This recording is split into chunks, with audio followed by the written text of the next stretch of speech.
Perhatikan bagaimana akumulasi pekerjaan seorang ibu yang sangat serius menghasilkan rezeki bukan hanya untuk dirinya, untuk anaknya, cucunya, cicitnya, dan berganti generasi sampai kita sekarang.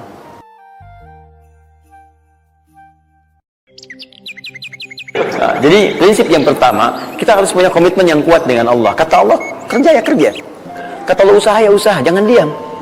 Di usaha itu sepanjang keluar yang disebut usaha dari dalam tubuh kita, kaki melangkah, tangan bergerak gitu kan, kemudian mulut berbicara, bersuara, atau telunjuk menunjuk aja, ada usaha, rezeki turun. Tapi ingat, usaha Anda tidak akan selamanya ada di atas. Mungkin sesaat akan turun, kan? Mungkin Anda ada di puncak, mungkin sesaat Anda turun, mungkin kadang ada di puncak, kadang stabil aja. Tapi kalau Anda melihat peluang, cepat kejar selama peluang itu baik. Itulah yang dimaksud dengan kompetisi yang sehat. Ada paten kejar, ada tender, ikut tender dengan cara yang baik, cara yang normal, ikut. Kalaupun bukan rezeki Anda, nggak ada masalah. Saya kasih rahasia besarnya. Sepanjang Anda betul-betul ikhtiar dilakukan karena Allah, maka perhatikan baik-baik. Kadang-kadang Allah seakan menunda apa yang menjadi hak Anda, bukan ingin menunda dan membiarkan Anda tidak mendapatkan sesuatu, tapi ingin memberikan semua nikmat secara sempurna. Karena di atas itu ada nikmat pahala, ada nikmat doa, ada nikmat istighfar, ada nikmat usaha, dan nikmat hasil yang tiada terputus. Lihat sini. Kalau antum sehari berusaha, nggak dapat apa-apa. Memang, mohon maaf, hasilnya belum dapat diraih, belum dilihat tuh. Tapi bukankah pada saat itu doa antum akan bertambah? Bukankah malamnya salatnya nambah? Tahajud?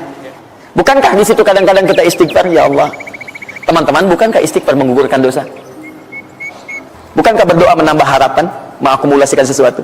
Bukankah tahajud menambah pahala lagi? Kadang-kadang yang diinginkan oleh Allah pertama kali bukan dunia dulu. Ketika Allah mencintai seorang hamba, dia akan berikan pahala akhirat dulu. Karena dunia itu sifatnya sementara. Hei fulan, kamu kemana aja? Kemarin kamu jauh dari saya, baru sekarang kamu pikir dekat dengan saya. Saya nggak pengen kasih dunia dulu, dunia itu kecil. Kalaupun di seekor sayap samuk sebelahnya, sebelah sayap nyamuk ada dunia itu ada nilainya, saya kasih buat kamu deh, nggak ada nilainya.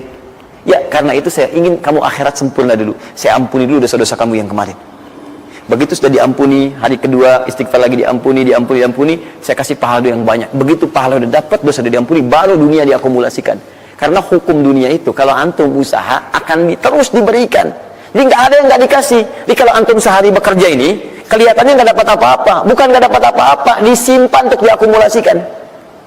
Nanti dosa antum tuh udah hilang, amalan udah banyak, antum dapat banyak. Kadang-kadang nggak sadar kalau saat dapat banyak itu sebetulnya itu hasil usaha antum sebelumnya. Itu teorinya begitu. Ya, jadi nggak ada yang nggak dapat apa-apa, semua akan dinilai. Sepanjang antum bergerak dikasih, dan antum buktinya hidup juga. Sampai ke hari itu kan masih hidup, bisa makan juga di hari itu, bisa beraktivitas juga, sehat juga dan sebagainya, belum dapat apa. Makanya kata Nabi, yang hari itu ada makanan, dia orang kaya sebetulnya. Kalau besok masih ada lagi, kaya banget. Antum sampai sebulan masih ada cadangan. Kenapa kita mesti berkeluh kesah? Dan belum tentu hidup juga sampai besok. Yang tuh mau ngumpulin apa? Nah, maka prinsip yang terbaik adalah ketika antum berikhtiar, ikhtiar usaha yang maksimal. Tapi jangan khawatir kalau antum kerja sehari nggak dapat, 2 hari belum ada usaha. Jangan khawatir teman-teman sekalian. Rumus yang mengatakan semua ketika badan bergerak maka rezeki dituliskan untuk keluar. Tapi kadang-kadang ada yang Allah inginkan lebih besar dari apa yang Anda harapkan. Apa yang Allah harapkan ikutkan ke situ, maka Anda akan mendapatkan akumulasi bagiannya. Itu yang dilakukan oleh Sayyidah Hajar. Begitu beliau kemudian naik ke Marwah, nggak dapat, naik ke Safa, nggak dapat. Apa pernah tertuliskan dalam riwayat sedikit aja Sayyidah Hajar mengeluh? Tunjukkan kepada saya kitab mana yang pernah menunjukkan riwayat ketika bolak-balik itu kemudian Sayyidah Hajar berkata, ya Allah, saya kan istri Nabi, saya kesini memenuhi perintahmu, ya Allah, ini udah capek, kenapa belum turun juga?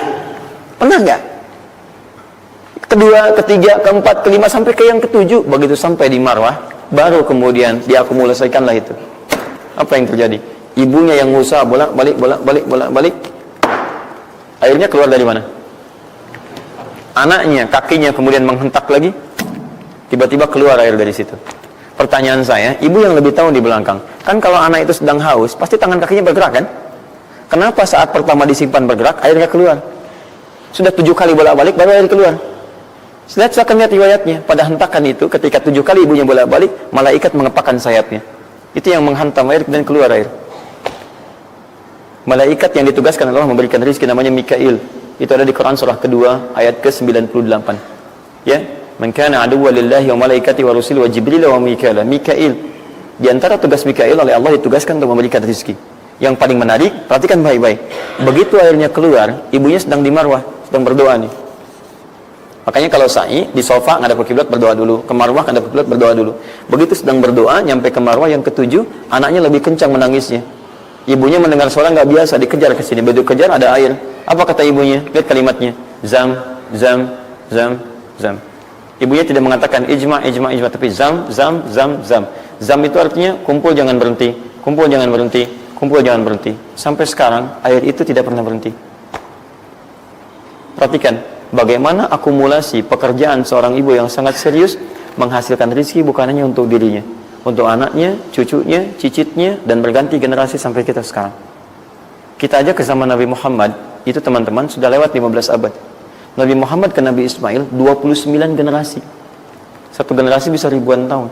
Nabi Muhammad ke Nabi Musa aja 2000 tahun, ke Nabi Isa 600 tahun. Sekarang ke Nabi Ismail 29 generasi. Muhammad bin Abdullah bin Abdul Muttalib bin Hashim bin Abdul Manaf bin Qusay bin Murrah bin Kilab bin Ka'ab bin Ghalib bin Fihir bin Malik bin Nadar bin Kinana bin Khuzaimah bin Mudrikah bin Ilyas bin Salam bin Nizar bin Mudar bin Ma'ad bin Addan bin Adi bin Adri, ya, bin Muqawwam bin Nahur bin Tari bin Ya'rub bin Yasub bin Nabit bin Ismail alaihissalam. 29 generasi. Yang bisa mengulang 29 ini saya bebaskan paspornya untuk menghafal Quran di pekan depan. Silakan. Boleh, silakan. Tapi kalau salah satu tambah satu ayat. Jelas? Terakumulasi. Maka boleh jadi kita berusaha bekerja sehari belum dapat, 2 hari dagang belum dapat, tenang. Begitu antum 3 hari tiba-tiba dagangan diborong habis. Itu sebetulnya usaha antum yang sebelumnya. Tapi antum dapat bonus ampunan dosa, pahala, macam-macam. Maka jangan mengeluh. Dan jangan pernah antum sekali-kali, awas ya, awas, mengeluarkan kata-kata yang seakan-akan Allah menghentikan rezeki antum. Maka disitulah kesulitan paling sulit akan antum awali. Ya Allah, apa engkau nggak sayang dengan saya? Saya perlu usaha apa lagi? Kenapa belum diberikan juga? Dan sebagainya. Itu kadang-kadang membuat seseorang kalau sudah kehilangan arah seperti itu sampai meninggalkan agamanya, itu yang paling fatal. Paham ya?